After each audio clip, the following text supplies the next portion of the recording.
With the new year approaching, I want to help you plan a strategy for your digital products business so that you can hit your money and sales goals and have a lot of fun with your business in 2025. So the first thing you need to do is figure out what you want to accomplish in the new year. If you want some help with figuring all this stuff out, I do have a Dream Life journal for free in the description, so you can grab that if you want to have that to help you kind of plan some of this stuff out. So your goals don't necessarily have to be monetary goals. You could set a goal for the amount of money you want to make, or you could set a goal for how many sales you want to make during the year, or you can even set goals that your business can help you accomplish. So for example, a monetary goal would be $50,000 in the year of 2025.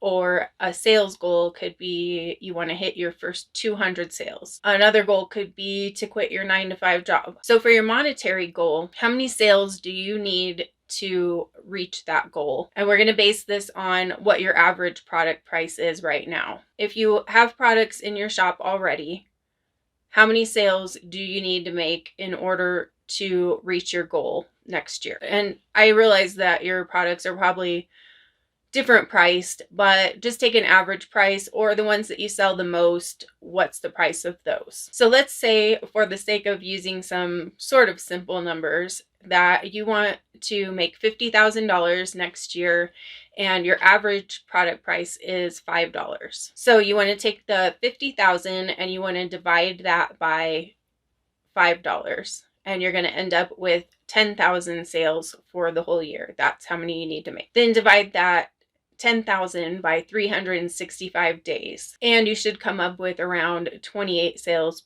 per day. Now, those are just example numbers. Your goal can be whatever you want it to be.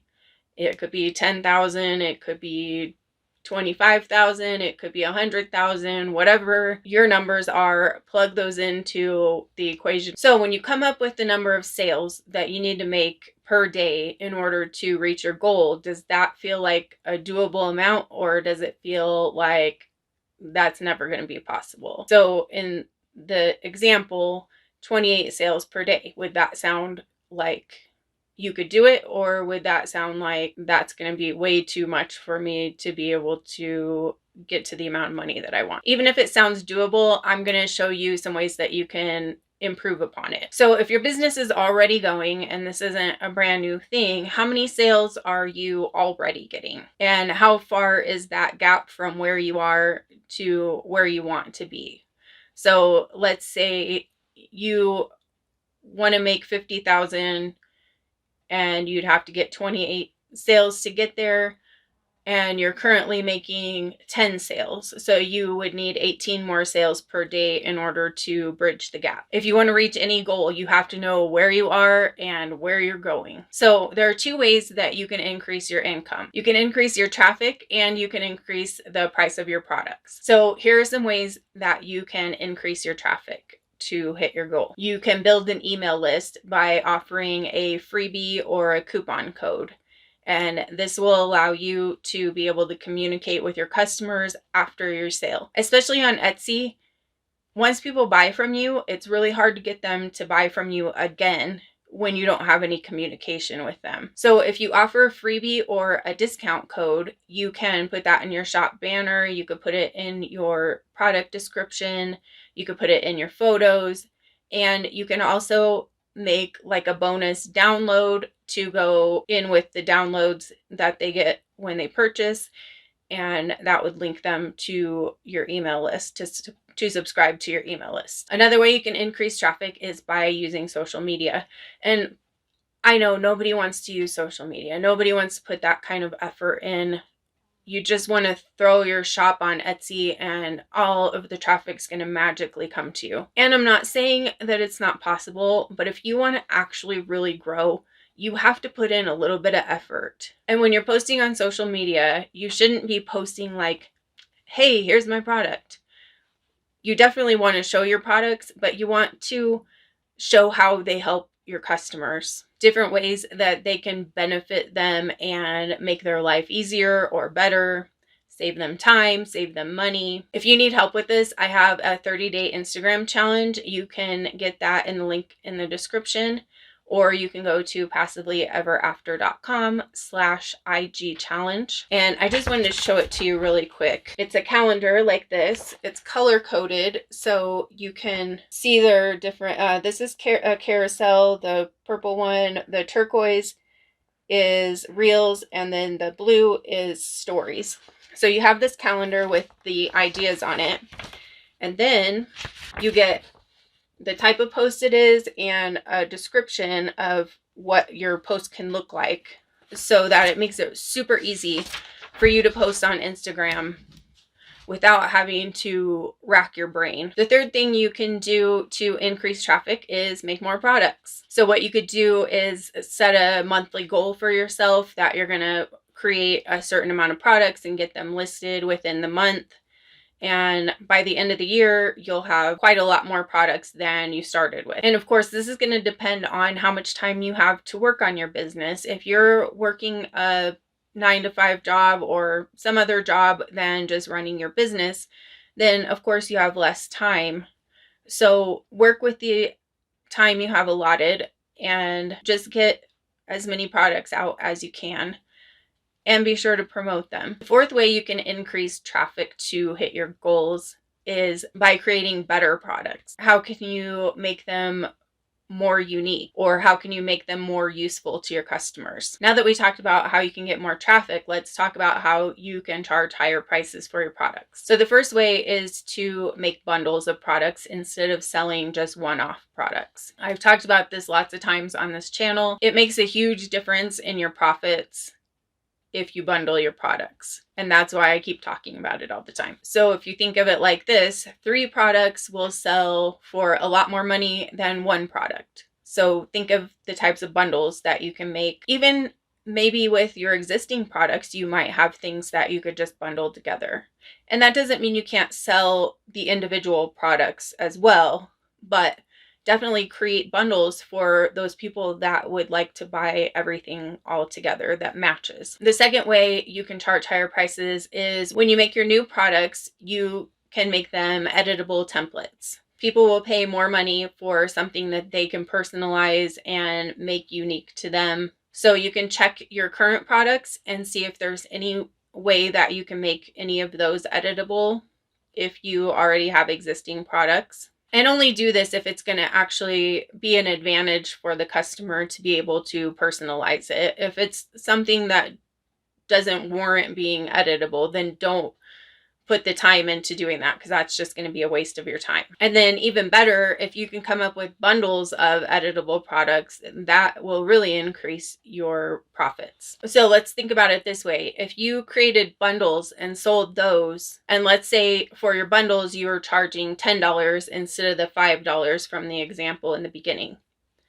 that means you would only need 14 sales a day instead of 28 sales a day. I don't know about you, but I would much rather only have to make 14 sales a day than to make 28 sales a day. In creating this strategy for 2025, I want you to reflect back on 2024. If you already have a shop, reflect back on 2024. Which of your products sold the most? And then can you make more products that are similar to that, or make them even better? And then what products sold very little or didn't sell at all? Take a look at those products and see if you can figure out why they didn't sell. Sometimes it's nothing to do with anything that you're doing. It could just be that they didn't get boosted up in the algorithm high enough for anybody to see them. But if that's the case, then take a look at your keyword strategy and maybe make like copies of those listings and change the keywords and see if you get anywhere with that. Or was it the design? Maybe it wasn't quite hitting the mark. I know, like with some of my printables from when I first started,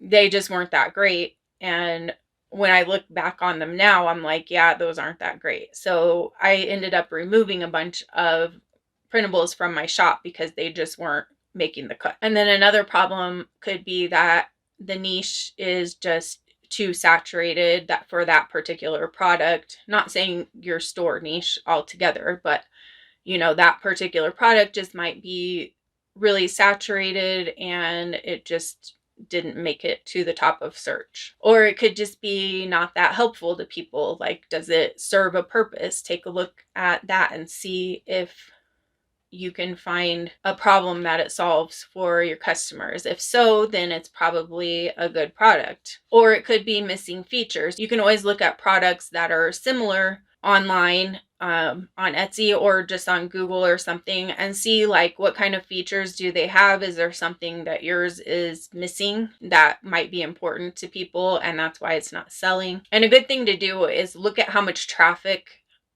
those products that aren't doing very well gets, because if the product isn't getting any traffic, then it's a problem of either nobody's searching for it or it's too saturated and it's not getting boosted up enough to get seen by anybody.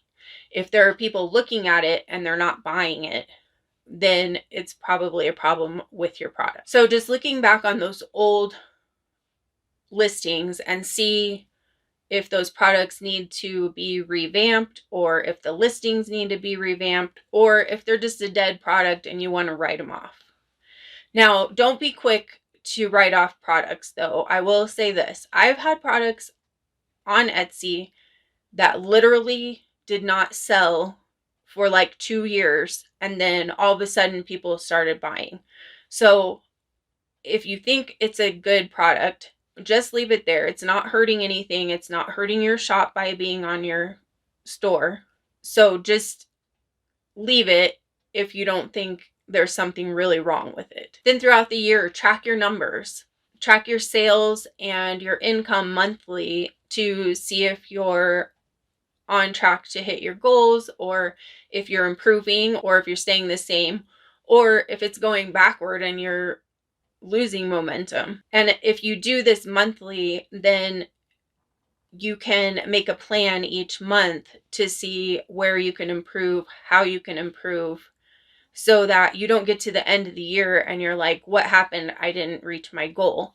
If you're tracking monthly, you can keep on top of it and make the changes that you need to make. Planning for the year is another thing that's really important. So make a plan for each month. And you don't have to do this like now for the whole year. You can do it as the months go if you want to. So you can kind of tweak as you see how things are going for the previous month. But make a plan for how many products you're going to make for the following month and how you plan to promote those products. So for example, you could say, I'm going to send 1 email each week to my email list, and I'm going to post 3 times on Instagram per week. Let me know in the comments, what is your main goal for 2025?